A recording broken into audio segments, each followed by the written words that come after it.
Black Cat Lounge is sponsored by Paranormal Oddities, the little store with the big heart, Dragonfly Art and Soul, Niagara, where the real ghosts of Lockport hang out, Wild Raven Candles for those magical times, Queen of Tarts, Metaphysical and Bake Shop.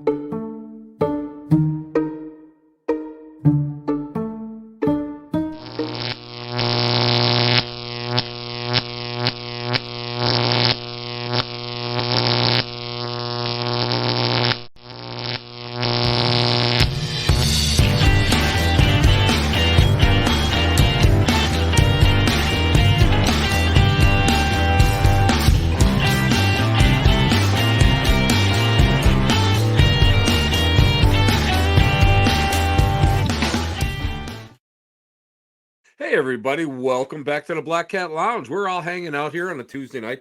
And of course, the last 2 days or 3 days were in the 80s, and now we're down into the 40s, and actually even chillier than that because of the fact that it was snowing this morning. So where else would you rather be but hanging out here where it's warm and we get a chance to hang out with some cool people? And I got to thank, number one, I got to thank my buddy Chris Cheeslaw, because Chris Cheeslaw saved me this weekend. We were up at, we were in Gowanda for Psychics in the Valley, which was a really cool Paracon. It was a lot of fun. And Chris brought in a sheet pizza for all of us to devour. So he has got like the double thumbs up for me. And may I say that even though he has a hairline like me, he's much better looking. So we'll leave it at that. We don't want to go too much. We don't want to go too far into that. And excuse me. You know, my voice is a little hoarse because of, you know, of course, of our changing weather. But we've got some things that are really, we're planning on doing. It's going to be a lot of fun. I'll let you guys in on it as we get closer to the dates. And, you know, we're going to be speaking I'll be speaking in May in Rochester, New York for the Purple Door, and we're going to just talk about paranormal and reality TV in general. We'll just throw that in there because this way everybody can hang out and just we just have a good time with it. So anyway, listen, I got to tell you that this is an honor to have this gentleman on the show. We've known each other a long time. We very seldom do we ever run into each other. It might be a good thing, you know, because I mean, if the two of us, if two worlds collide, you know, it might you know, the atmosphere might explode if Keith and I actually were in the same room together. But let me tell you guys something. Yeah, I've been around a long time. Yeah, I've gone and, you know, I was a medium and, you know, went through all the church stuff. But when I first started to really get interested in the paranormal, one of the very first people that I even ever heard of was a guy by the name of Keith Age. And now Keith Age is just a tad younger than me. We're not going to talk about it. We're just a tad younger than me. And he's a hell of a lot younger than Zaffis. So we're in good shape, Johnny Zaffis and I. But you know what? This guy, he was all over the place. I mean, he really was. And he was so respected in the field. And he still is respected in the field. He was an innovator. He, I mean, I remember, you know, watching him, and I believe I think it was a Canadian broadcast that it was on, and I was amazed at, and he was, you know, at that time he was up at Waverly, and we'll talk about that in a little bit, Waverly Tuberculosis Hospital, and I have to say, I admire this guy. I thought this guy was great, and he's all over the place. He still is, and he's overcome a lot of stuff, but in true paranormal fashion, he's not stopped. You know, so many people have gotten to a certain point and said, I've had enough. You know, that's it. I'm just not doing it anymore.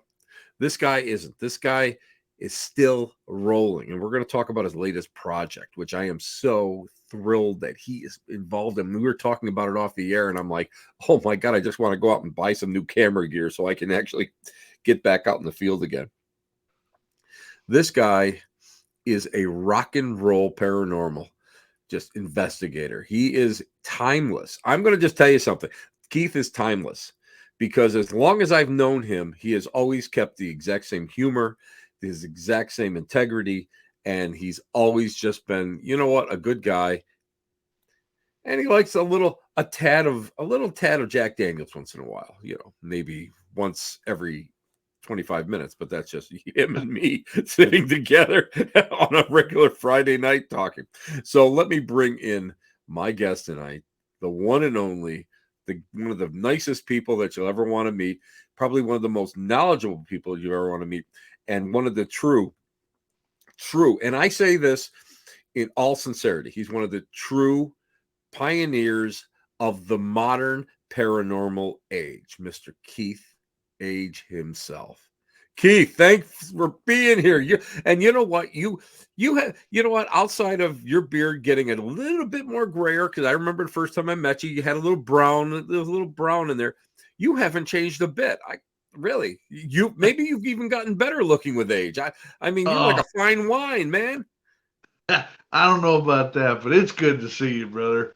It's Lord, it was the early 2000s last time we saw each other. Right. I think up Buffalo, New York. Yep. I think it was the last place. And yep. I'm still out here having fun. Because that's what it is to me. It's all fun. It's a rock and roll show. And I've been playing music from the time I was 10 years old. Right. Touring by the time I was 16, but that was back in the 70s. So, Lord, it's fun. Plus, I have enjoyed watching you on a lot of different shows. Thank you. That made me reach out to you a couple months ago and say, hey, it's good to see you. I believe my comment was that it was so much fun to watch you be better than the host of the show. And that's big high praise. I'm not saying what show. I'm just saying it was so much fun to watch you be better than them. And wow. You're one of the best guys I've known for a long, long time. Thank you, sir. You mentioned, I hold you in that category of Hawes and Zaffis, and I still do. Always have. Wait a minute. You're putting me in the senior category. Is that what you're telling me? That I'm old and smell that way? Well, Hawes is 10 years younger than me, so yeah, that's true. And he is the one who first started calling me the rock and roll ghost hunter, and it just stuck. So well, it's appropriate because I remember seeing you at a conference, and it was you, Bill Bean. I can't think who else was up there playing. You guys were rocking on. I remember that. I had just got off the road with the Blue Oyster Cult. I was filling in for their bass player when he broke his hand, and so that me and Bill, we started playing together. Called the Orb Tones. Yeah. How appropriate. Yeah, you know how I feel about orbs anyway. Yeah, so I think all of us that are in that category, we all kind of think the same way about them. Oh my God! Ooh, look! Oh yeah, no, it just never mind. But yeah, it was me, Bill Bean, and my singer from my Louisville Ghost Hunters. He was another rock and roller named Ron Cundiff. And right. My drummer from my band, Doubleback, he was the drummer. And so it was just the four of us up there gigging away and having fun, just playing music and having a good time. But everybody liked that. Trish Yancey actually sang a few songs with us. Oh, that's Tim Yancey played bongos. Oh my God. Now, oh my God, yeah. And I always like every so often to think about Tim because Tim was just a good guy, and he was gone way before his time. But that's right, he did play bongos. Yep. Yeah, no, I still talk to Trish every now and then. She's done good down in Florida. Good. Been almost a little bit over a year since Tim passed, but you're right. He passed way too early. Yeah, he was a great guy. And I mean, he was such he was a great investigator, but he was a great communicator because you remember as well as I do, he was so intricate when it came to so many of his interviews, and he he would get right down to the bottom of the situation and what was going on. But he was always so sweet and nice about it. No matter how nasty it got, he was always one of those guys that was very, very positive. You remember? I remember those days with him. Yeah. A little bit different than it is now. Oh, I can remember me, him, and Trish being in Georgia doing a gig for Patrick Burns, and we were chasing a tornado. And I'm like, when did we become tornado chasers? And he's like, this is fun. We're gonna do it. So Listen, the panhandlers down there, they love that. They still they all still do that. Hey, Bill. Oh my God, now you got me thinking about Bill Bean. Yeah. Bill, I love Bill because he starts on a subject and it's like I sit there and go, I just can't. I'm trying to keep up with Bill. Bill is something else. Listen, I gotta ask you something, and I didn't do it, and I didn't know it was the mayor's daughter. Oh yes, you did on both accounts, but we're not going there. Okay. We keep each other's secrets, buddy. We keep each other's secrets. Appreciate it, man. Appreciate it. Hey, you know what? I got to ask you. When I first met you, and you were working with actually with the Booth brothers way back in the day. Yeah, we did 10 movies together. Yeah. Yeah. Wow. When you worked with them, when you were on the different sites, was there one site that really stuck out more than the others? Well, I tell you what, somebody's asked me something like this the other day. They were saying, aren't you the guy that got hit with the bricks at Waverly Hill? Right. And I said, yeah. And they were like, well, why didn't you duck? Because I'm not psychic. If I was psychic, I would have ducked. And, I don't like getting my head busted open no more than the other guy. And there's only been 3 places in my entire career where the hair had stood up on the back of my neck. One of them was Gettysburg up on Round Top, and the other was Little Bighorn, Custer's Last Stand. And the third was, we were the first ones to actually film The Exorcist House, the real true Exorcist House. Oh my God, I remember that down in Louisville. No, in Missouri. Oh, what the heck was it? I'm trying to wait.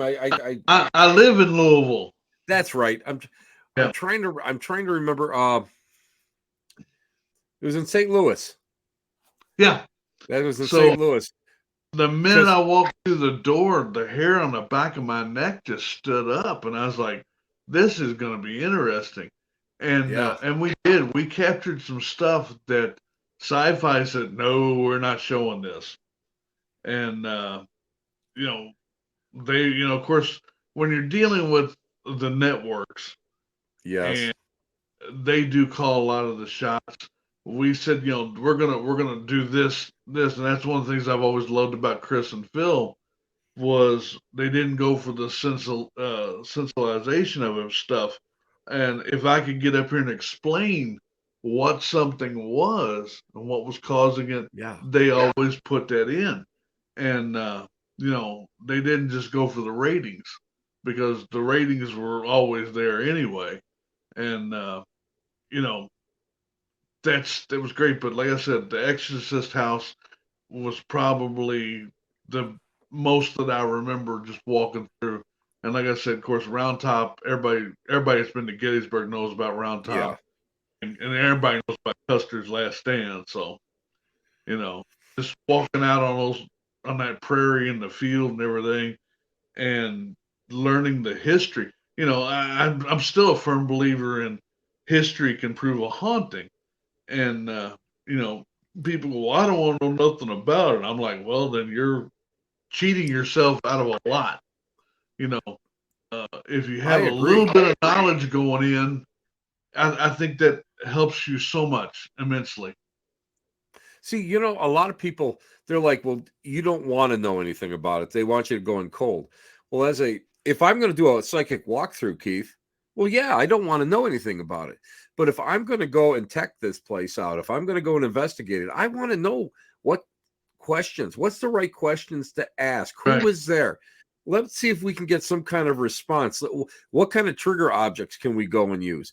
But so many people, they get into that mindset because why, Keith? They saw it on TV someplace. TV. Yeah. And And they think that's how you're supposed to get up here and investigate. And I'm like going, you know what? Even though I've had TV shows and I still have a TV show, yep. you know, it's made for entertainment. You have certain parameters from the network you have to get up here and do. I'm not Yep. saying cheat or nothing like that or lie but you know, they want that sizzle. You know, it's got to have sizzle so people will Make love it pop. Make it pop. Make it pop. And the whole thing, you know, our field is not really advanced anywhere. You know, nobody has proven one single thing, not one single thing as to what is causing all this. I don't even use the term ghost anymore. I just call it phenomena of some type. We Right. just don't.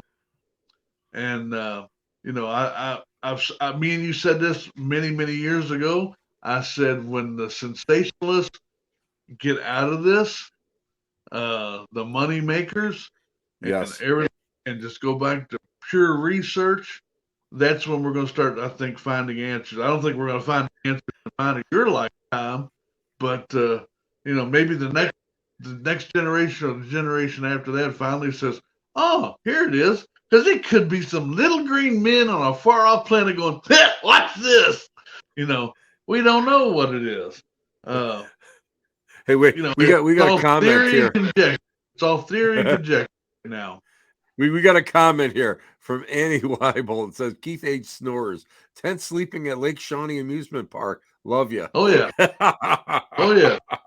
But I wasn't in a tent. I actually went to the car because I couldn't sleep in the tent. And I actually went to the car and this fog bank rolled in, man. I mean, you could not see your hand in front of your face. And I had the window down in the car and I had my phone on one leg and I had my 45 on the other leg. We're out in the middle of the woods, okay? Yeah. And I heard something moving around the car and I'm trying to look, can't see nothing. I can't even see the truck that's parked 6 feet away from me. And it's, you know, big dark blue. BJ Conway is over asleep in that thing. So anyway, I'm sitting there with my arm resting on the window and something touches my arm. And I jump, grab the gun, cock it, aim. It's a friggin' deer. He's come up and he's just put his head in the window. And I'm talking to the owner later on the next day, and he's going, "You got lucky it wasn't a bear, man." I was like, "Great." I damn near shot DJ, you know. That's a story. But you know, how many times have we been to locations that natural phenomena comes up and does that to you? You know, you're sitting there, you can't see anything, and a mouse runs over your legs as you're laying there, or you know, I've had snakes. We were in you know, basements. I've had snakes go over my legs while we were sitting there crouched, you know, and waiting to, you know, looking for something. And it's you know what, Keith, I'm going to tell you what, I have no problem with spirits. I have no problem with all this phenomena. I have a problem of anything that jumps out at me or shocks me. and at that point, I want to go. Ask Zaffis about that. He was with me at Waverly. I think it was his first time at Waverly. So we're talking the very early 2000s. Yes. And I had just got done telling people, this is not a haunt. Nobody's going to jump out at you. I want you to enjoy the building. And I'll be damned. Somebody had snuck in the building, put white paint on their face, and stuck their face through a window, a door window. And everybody, I'm looking at everybody in front of me, Zaffis included, and they all get up here and do this audible gasp at one time.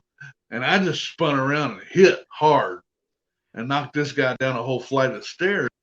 And no, you know, somebody said, "Don't you ever get scared at these things?" I'm like, "No, look, I'm a musician from the 70s. I ain't got enough brain cells left to be scared." you know. And I have a tendency of reacting, but you can startle me, but scare me, no.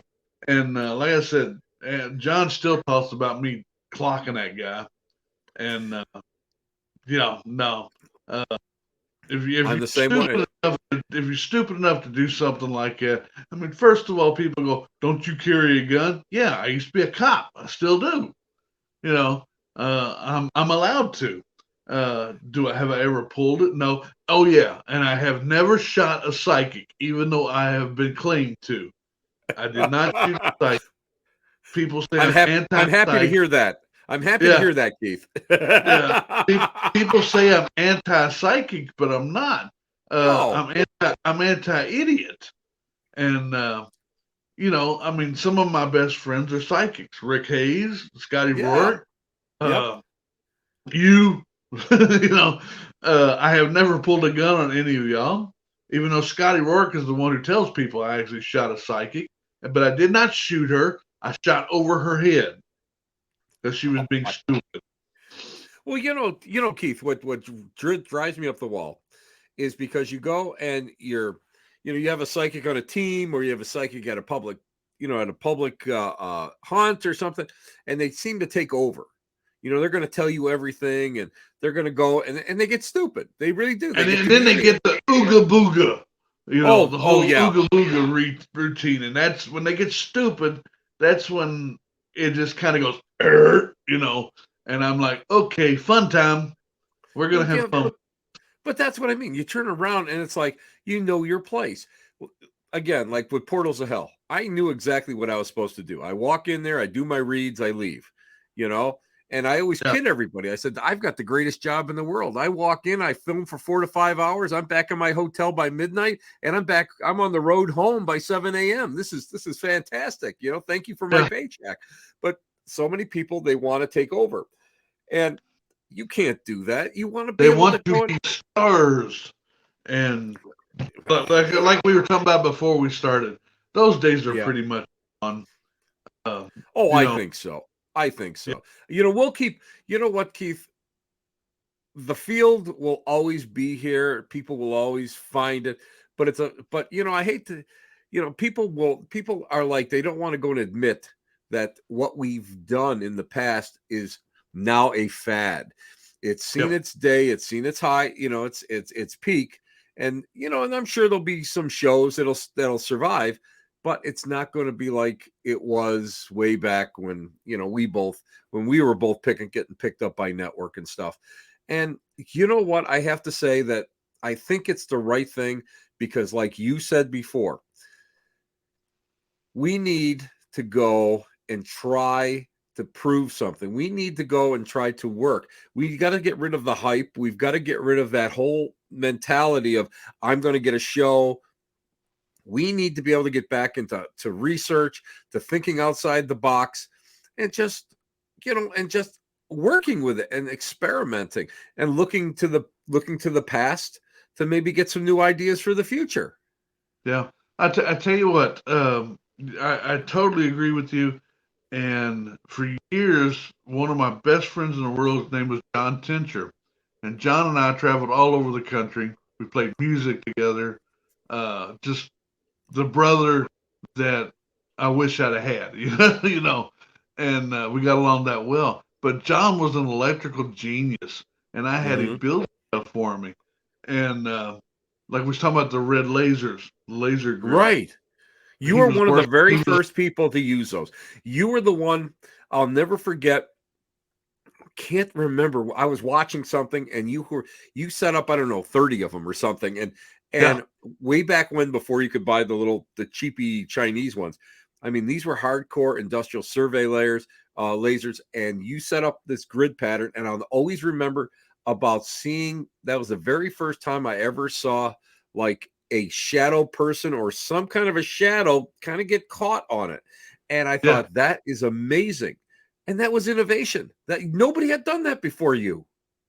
yeah. That was the late '90s.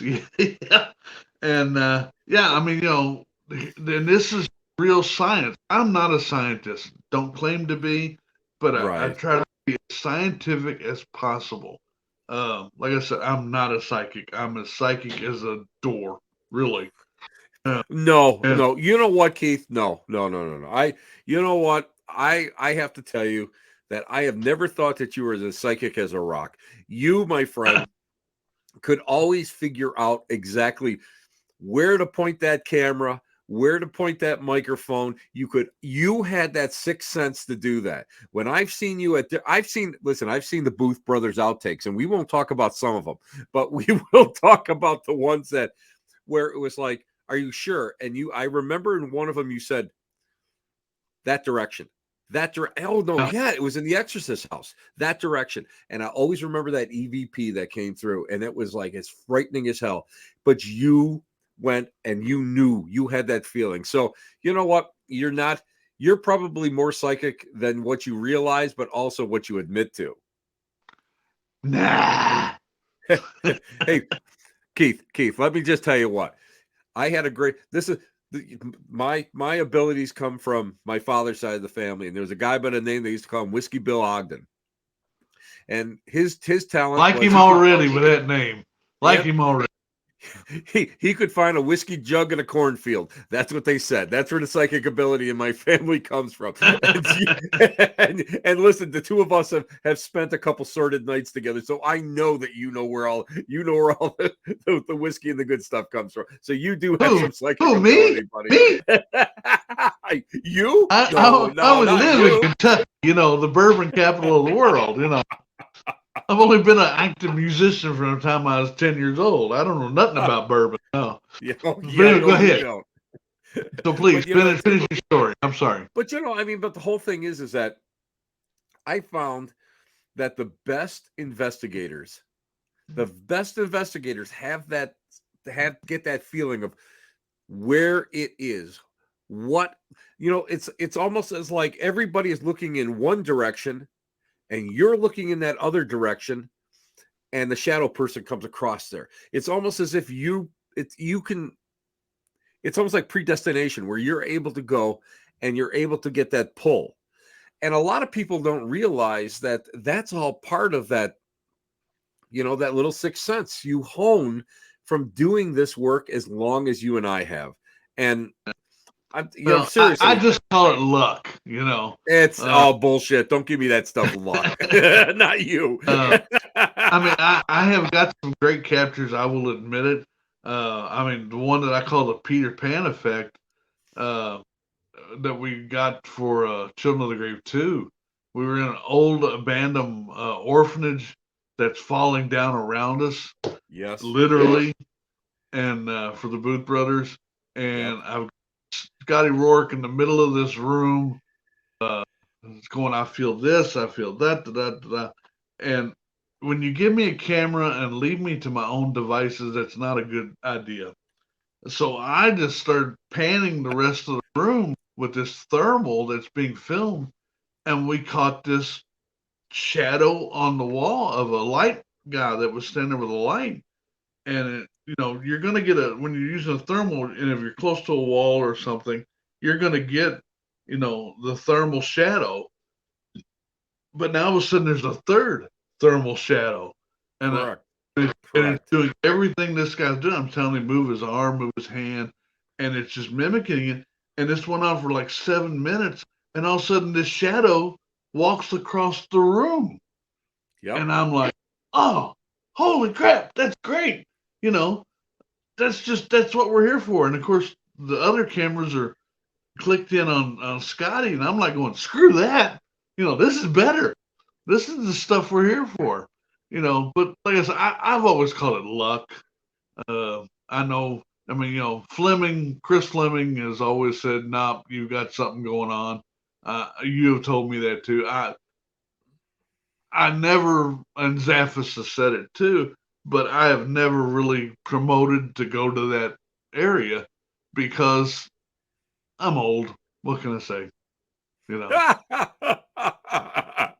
I'm older than you. I'd rather quantify something with the gear that's real, it's positive. Like I said, when you use a thermal imaging, that's a real science. And when you capture something, you're like going, I agree. I mean, we sent this to FLIR, it's their gear. And I said, what is this? And they're like going, we have no idea. And I'm like going, yes, that's what we want. That's what you They want to can't hear. explain it. They're the guys that created this, and they can't do it. It's just like when we were filming The Possessed and we went to Zombie Road.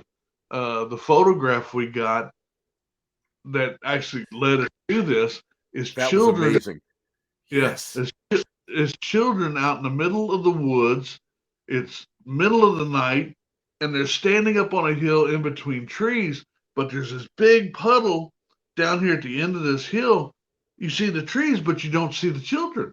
Where's the reflection that we're looking at in this picture? So we sent it to Kodak and said, has this been manipulated in any way, shape, or form?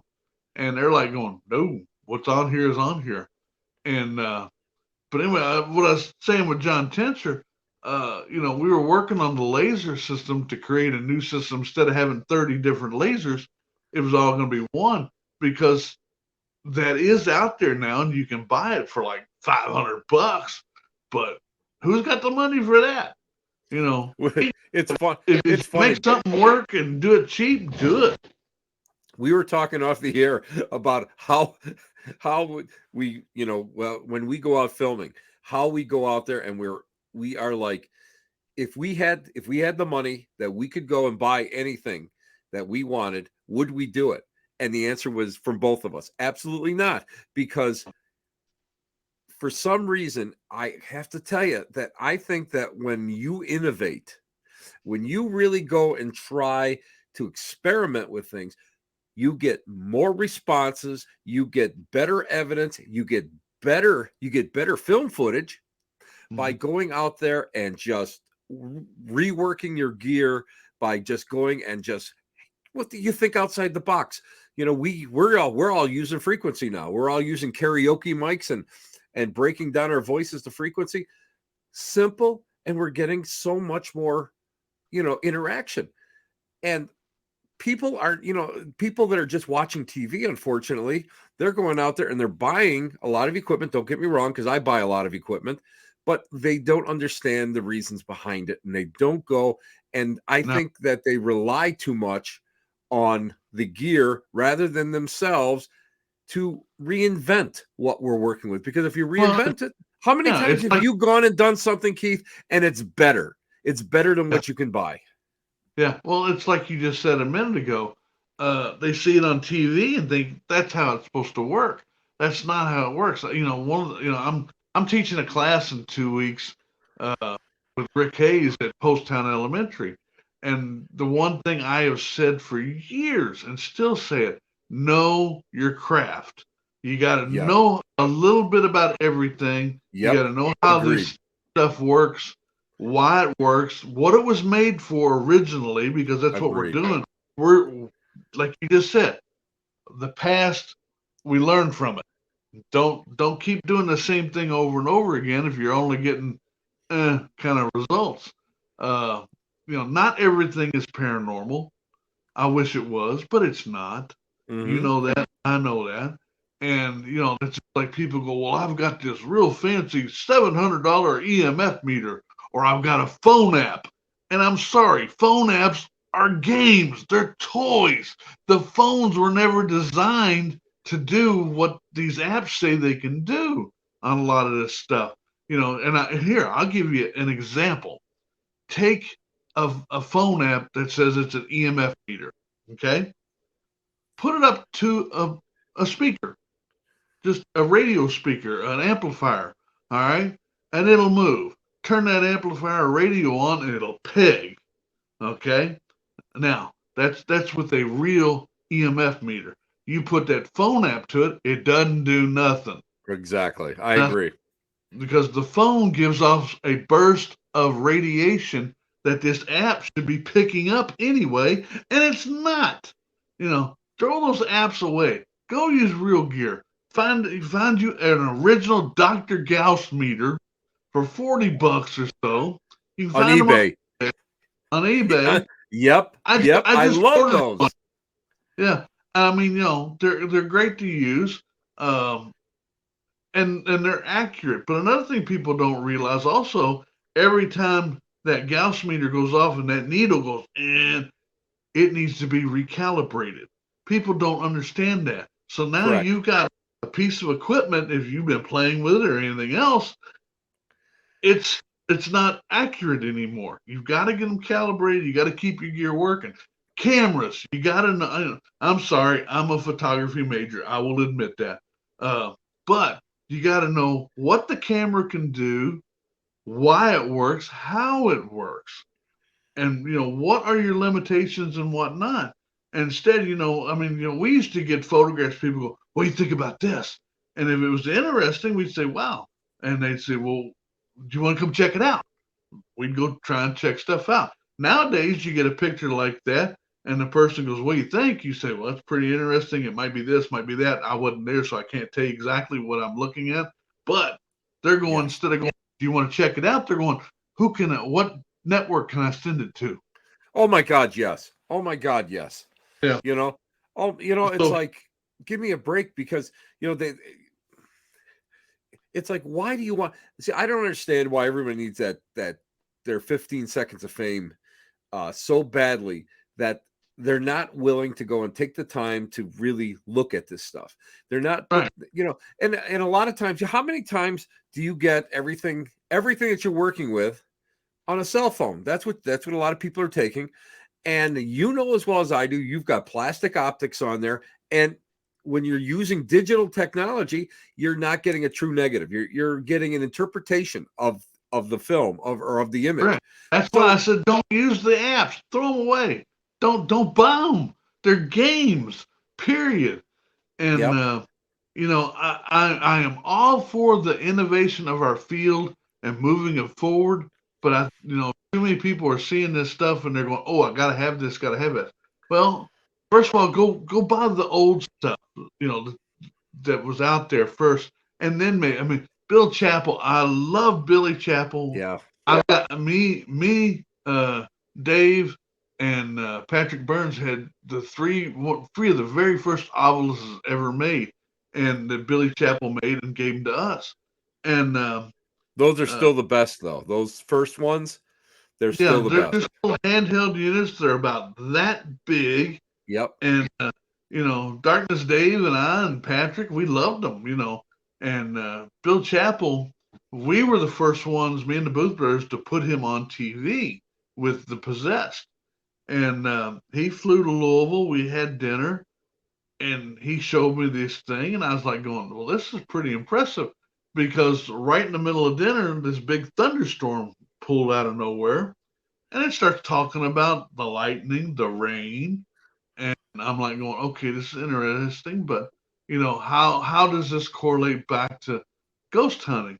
And a lot of people think because it spits out words, and I'm like going, "Well, that's what it's supposed to do. Learn what it's supposed to do first, and then when you get direct correlating words back to what you're saying, yes, then it's interesting." And because people don't understand, this thing is all based on mathematics, and for the level and strength of EMF that it picks up, that is assigned a number. A number is assigned to a letter. And this is all so quickly put together, it says a word. Well, look, it's a demon. Well, that's a common word because that's what about the energy a light bulb puts out. You got to know how this stuff works. And, some people, that's just like the old Gauss meters. People walking around going, with a Gauss meter. Oh, listen to it. Well, yeah, it's going crazy because you're throwing the axis off. Exactly. You're moving it. You can't. Yeah. Now personally, I like the millimeters. The millimeters because you can recalibrate them.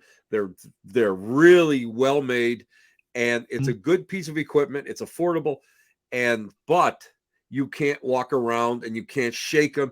They're made to be in one place. That spot has a stand on it. That's it. And people don't get that. Even the early ones. I mean, but the problem is people hold them. They love to have this stuff in their hands and they're walking around with them. And you sit there and you go, why are you doing that? Just set it down. That's why I bought the new REM model, or one, it's not the newest model, but the REM model, because it forces everybody, if they use it, to leave it on the table. And when you start getting the EMF fluctuations, you start getting temperature fluctuations, you start getting the hits. Well, guess what? Nobody's interfering with it. Nobody's touching it. Nobody is, breaking that gate, that the 6-foot circle. Yeah. So I mean, I love that. But people love to have that stuff in their hands. I don't know how many people I know that I've seen at public events. They're walking around with this stuff and they're going, "Oh my God, I can't believe all the hits you're getting."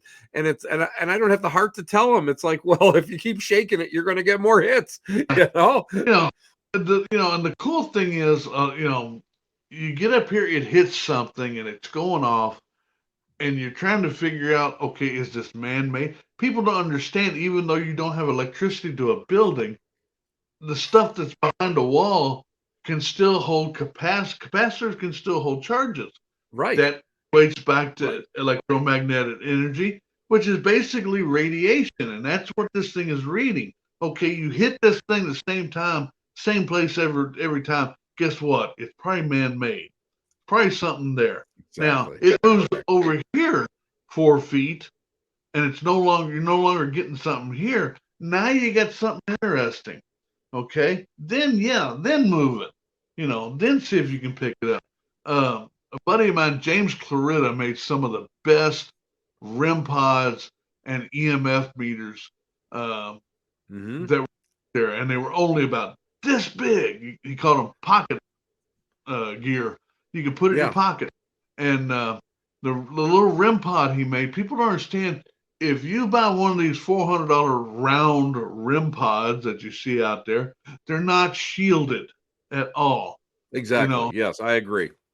And now James's stuff was shielded. He also made an EMF meter that it was digital, so you could read it, but it also had the best temperature gauge I've ever seen in my life. The fastest temperature gauge. You could just touch it and watch the level go up, and you're like, wow.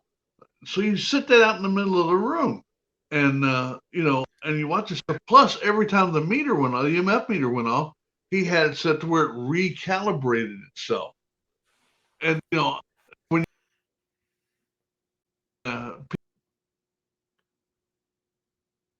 the basic science behind this stuff. And otherwise, you're just spinning your wheels and you're going, ooh, look at that. Look what I just caught. You didn't capture nothing. You just captured your imagination. That's it. And, people don't realize we're just data takers. That's all we are right now. That's it. That's exactly it. And, getting back to like even the apps, unfortunately, they're affordable.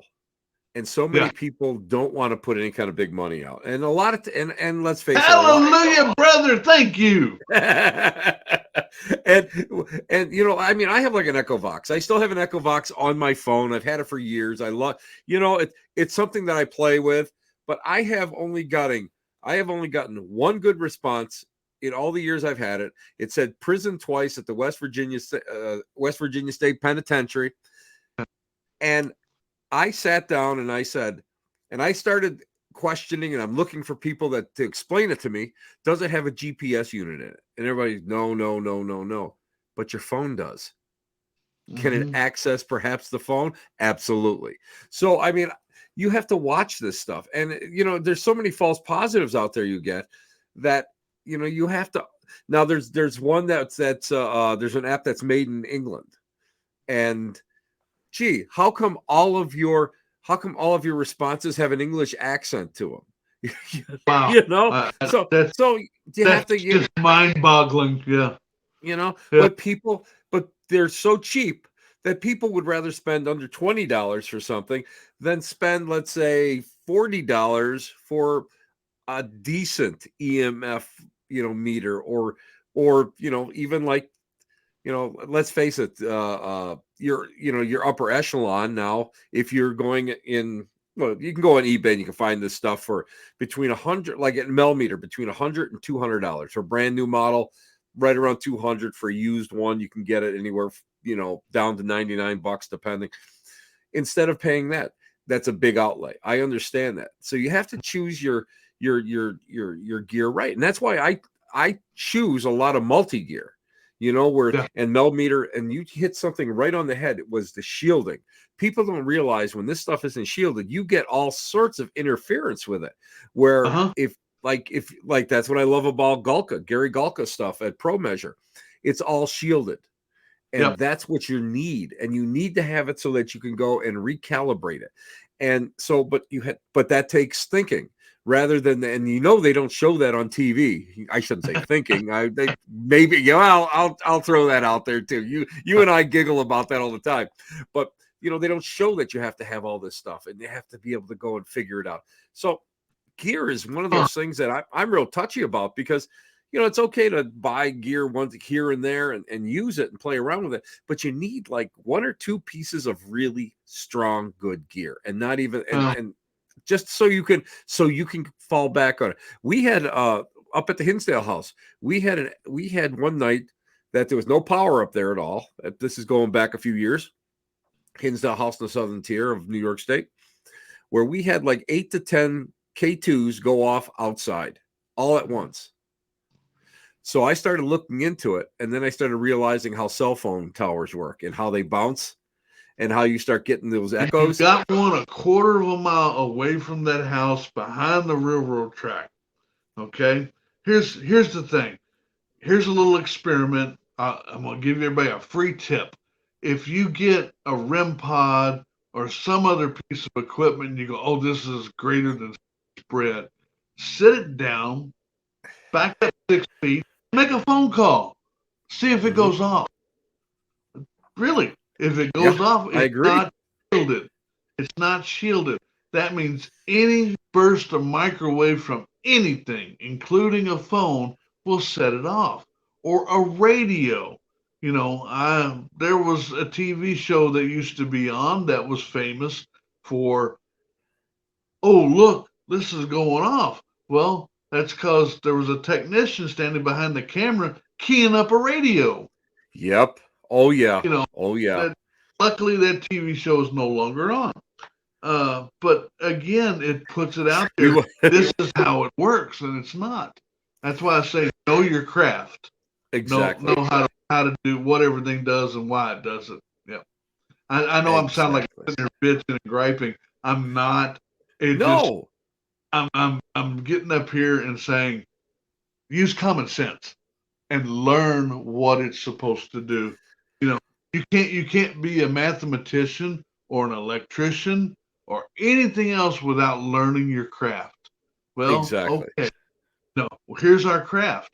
It's fine. People are creating new stuff. That's great. That's fine. But learn out how it works, why it works. And then I guarantee you'll get better results other than just going, ooh, wow, look at that. Oh, you and I preached to the same choir, brother. Hallelujah. We're doing good, you and I. Hey, Bill Bean loves us. Ask you. You know what? I should have just called this show Two Cantankerous Bastards. That's what we should have called it. That's what I should have called this interview. that or two old farts, one of the two. Two old farts. You know what, Keith? You've been everywhere. You've investigated all sorts of places. You were one of the very first people in Waverly Tuberculosis Hospital. Out of all the places that you've been, which one do you think was the most surprising to you?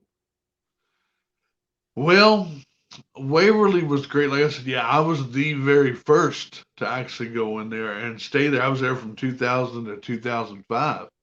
And I started all the tours and everything else.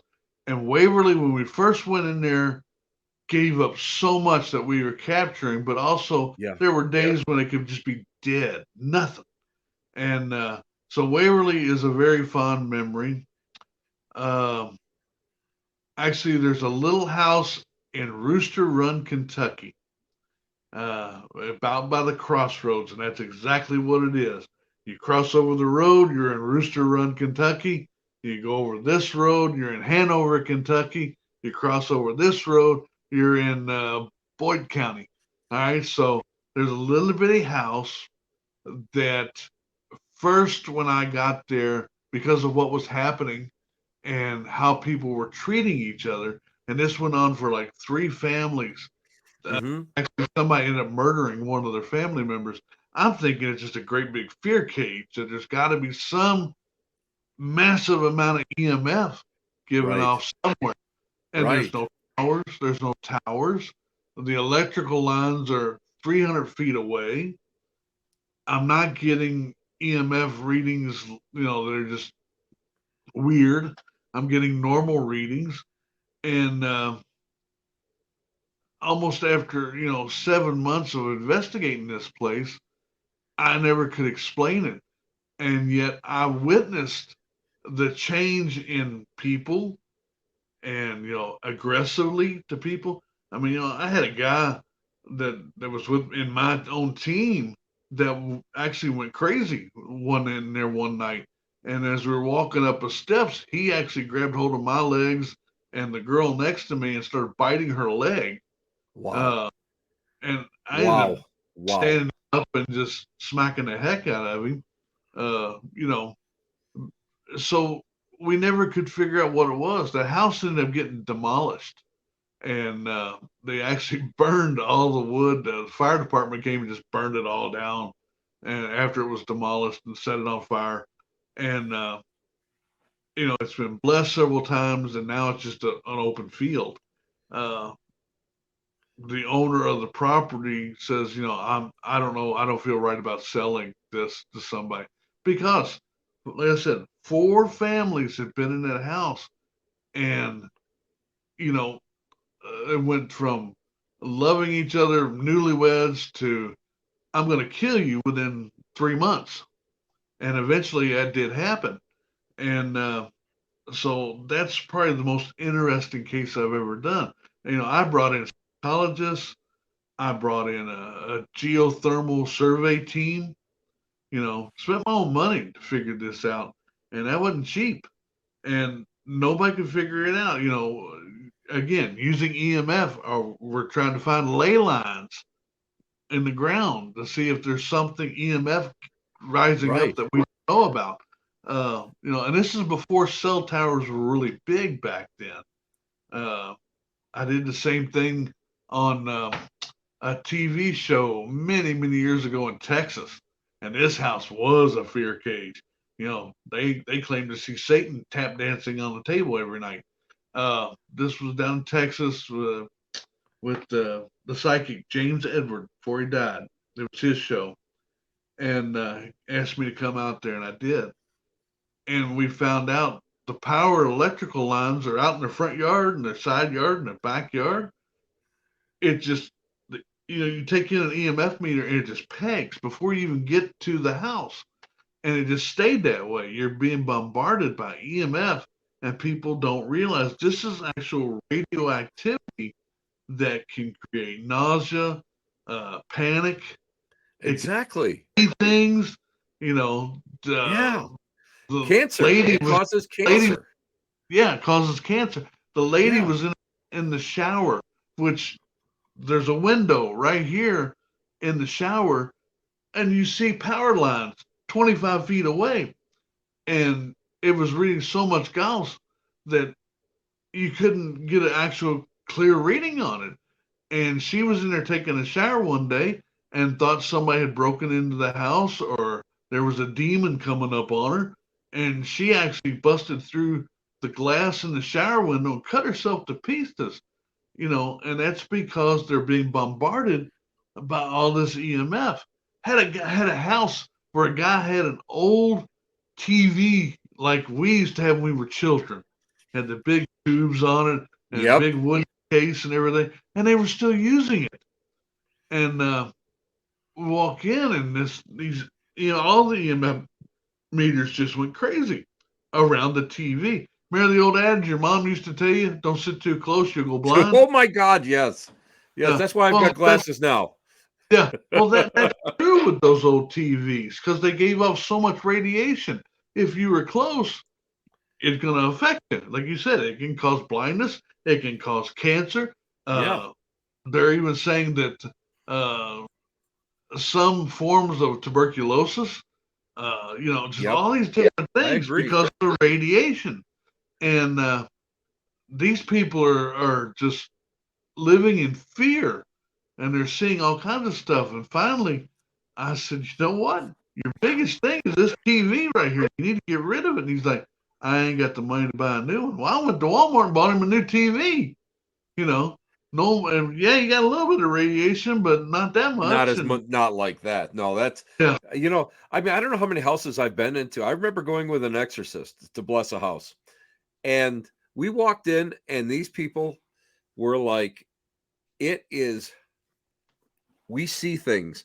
We, we get the heebie-jeebies, and we're going through the whole house, and I'm not feeling anything. He's not really feeling anything. We go down into the basement, and it pins. The meters just pin. It was bad electrical, and it was a newer house. It was just faulty electrical. yeah, And once that was repaired, they never had a problem with it since.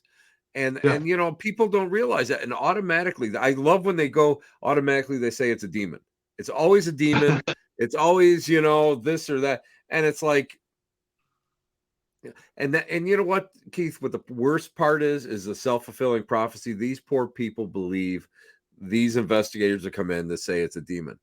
And oh God, then they preclude anything else. They will not go, and they will not listen to anybody that says, well, listen, hey, why don't you fix a couple of those outlets that you have, those really bad outlets that seem to be like throwing a lot of stuff off. Why don't you have somebody come in and check those out? Maybe there's something wrong. Maybe it's faulty wiring. Do it. But a lot of people won't, because a demon is a lot easier to go and accept, and it makes them special in their neighborhood. That becomes the yeah. demon house. Well, I tell you That's the what, problem with it. I'll give you a great little story. I had a guy call me up, says, "Hey, you need to get here." I just had a group that was here. They were here for 15 minutes, and they ran Oh, screaming out the door. And I was like, "Really?" He says, "Yep." I said, "Why'd they run screaming out the door?" He goes, "Well, because the doors open and close, the TV comes on by itself, turns off by itself, and changes channels. And they told me I had 7 demons living underneath my staircase. oh, dear Lord. I'm ready to walk away from this house and let the bank have it." People, and like you said, people are so easy to believe it's a demon and will face ruination, financial ruination, everything, just to say, okay, fine, it's a demon. Well, we spent 6 months there. And like I said earlier, you got to know a little bit about everything. You got to know about carpentry. We found these doors were not plumb. They didn't Right, shut, but they'd open. right, right. Okay. And then found that. And then the TV, sure enough, we were sitting there and it turned on. All of a sudden, channels started changing, volume going up and down. And, the remote's laying over here on the couch. And I'm like, okay, this is interesting. I guess the ghost wants to watch a certain thing. And so we're up here doing this, and I go next door because I asked, first of all, I asked the homeowner, I said, "Where'd you get this? This is a really nice LCD TV." I said, "Where'd you get this?" He goes, "Oh, Walmart had it on sale. I just got it about 3 months ago." He said it was just too good a deal. So I go next door to the house that's closest to him and where the TV is, and I asked the guy there, I said, "I know this is going to sound really crazy and stupid." I said, "But do you by chance have a TV with a remote control on that wall?" And "Yeah, I sure do." And I was like, "Okay." I said, "Can you show it to me?" He goes, "Well, I don't know if I'm going to let you in my house." I mean, I'm a biker. I mean, I wouldn't let me in my house either. And finally, I talked to him and let him do it. And it's the same TV. He bought it at the same Walmart. Now you got 2 Same TVs, model. Yep.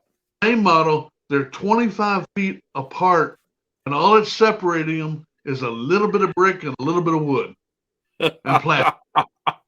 So I said, "I'd like to do an experiment." I said, "Does your TV happen to come off and on by itself?" He goes, "Oh, yeah." He goes, changes channels, volume goes up. He goes, I'm sitting there watching a football game. Next thing I know, I'm watching I Love Lucy. I'm like, okay, let me try this. So I said, can I turn it on? I get his permission. I turn it on. I got a radio, and they're going, oh my God, the TV just came on the other house. And I'm like, have you ever heard of what's called line of sight? And they're like, he's going, no, what's that? And I'm like, well, that's what's happening here.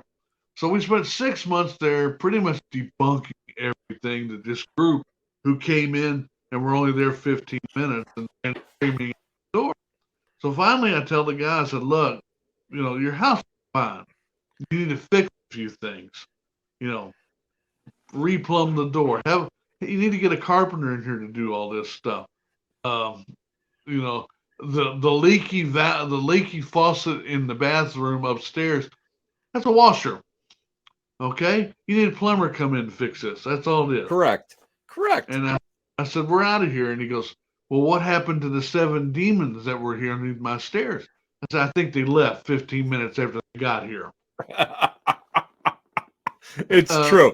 It's so true.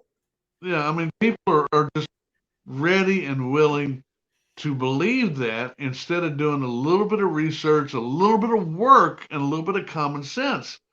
And that's like people go, well, then why do you bring in a priest sometimes to bless a house? I said, it's brain power. And they're like, what do you mean? I said, if a priest comes in and we can't find anything, and that's the way it used to be. We used to be called in on these jobs and stuff from the church saying, can you see if you can find anything? And now it's like the TV created a different atmosphere. And we go in, can't find nothing, but it eases their mind that a priest has actually come in and blessed the house or says prayers or whatever, and then you tell them, look, this can happen all over again if you start believing in this stuff and, taking part of it. You've got to get up here and keep your mind focused and free. Agreed. 100%. Agreed. Now, hey, we're getting to the end of the show. Tell everybody about your new project. I'm really excited about it. It is a TV show that's going to be streaming on YouTube's new streaming service through Another Realm Media on their show on YouTube. Yeah, there it is. And it's called Bourbon Spirits. And as I was telling you earlier, I'm the executive producer. My partner, JC Rositas, he's actually shooting it. And we have a little girl named Shannon Eden Humphreys that is actually the star of it, her and her team. And it's basically going to a lot of different places around locally.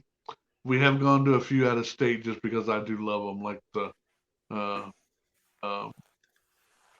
Roth House up in Illinois. Mm-hmm. The Wasika. I love, we were the first ones. Wasika Wonder, yeah. We were the first ones to investigate it and film it. I still love it. John Whitman, who owns it, is a very dear friend. And, so we did film there. And we got some really interesting stuff. Got an actual, while they were doing an EVP session, had something actually manifest itself and come over to people. Wow. Really? Yeah. And so that'll be out later on, but just shot somewhere over the weekend that kind of proved how old I am. As we we do what's called guerrilla filmmaking, where instead of having a week to go film something, we film it in 12 hours, and that'll kill you. Just flat out, that'll kill you. And like I said, as you have said, Migo, we're not as young as we used to be. No, not even. We're not even close anymore, Keith. But it's fun. It's enjoyable, and like I said, just being back on the other side. I'm only in it at the very beginning and at the very end of each episode when we do the reveal, and also when I send Shannon and them out there. But it's fun. still, it's not with streaming, you don't have to get up here, and especially when you're doing it yourself, and somebody's taking a chance on you, and they're going to put it out there on their platform. You don't have to worry about the networks. You don't have to worry about, oh, we got to have X number of ratings, so we need you to put a little drama and pathos into it. Well, we're filming what we get, And and that's truth. And that's what you yeah, want. yeah, You and want truth. that's just like the last place we shot at. There was a 200-year-old axe murder at this place, and we did get a few things, but that's just like you were talking about earlier, the English accent. One thing I cannot stand is you go over to some different country and you're doing an EVP session, and all of a sudden you're in Germany and you hear the word, hello, how are you doing today? And you're going, why is, a 6th century German person speaking proper English? You know, How true is that? yeah, I don't understand that. So at this place, the immigrant who was murdered, he was actually German. So I brought in a buddy of mine here in Louisville. His name is David Dominy. He's an author who speaks about 8 languages. I said, you feel up to come in and doing an EVP session in German? Well, sure enough, we got German words being spit back at us. I had to send it to him and say, Exactly. what's this saying? And it kind of goes back to the whole, it's not sensationalism, it's what we capture.